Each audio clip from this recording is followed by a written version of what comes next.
पूछतानी सरे आम लेला कैसे बा हो लगे आके खुले आम लेला दे बाधे रही तमाम लेला नो टाइम वेस्ट करो टेस्ट अभी टटके है बे अरे टटके है बे तनी देखी जरा आवा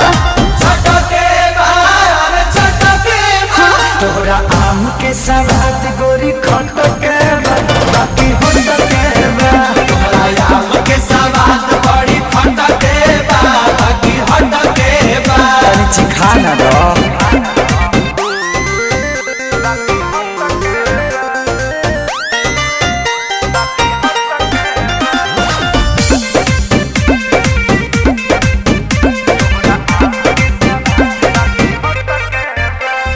खेत खाना दानी बा बाप के बागानी बा ओहरे बागाने के आम बा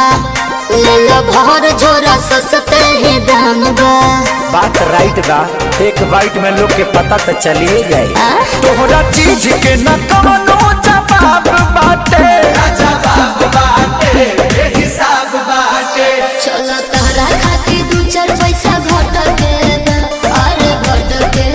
बा हाँ तो दे दो चलो छोड़ दी चटके बा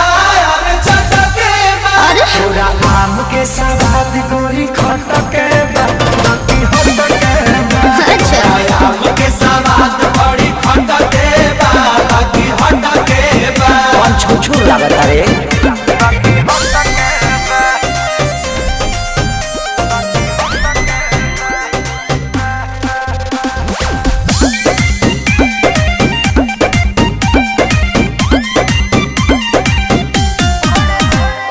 बड़े बड़े साइज बा भावना ना जायज बा सौदा बा पाकल न कांच बा अच्छा। वक्त कहता ने अभिनव सच बा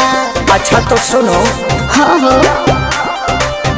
तोहरा लंगड़ा के तगड़ा सवाद बाटे जिंदाबाद बाटे जिंदाबाद बाटे सारे राहुल होई फिर जुस मोटक बा अरे मोटक बा हाँ तो पहुँच जाए रे सही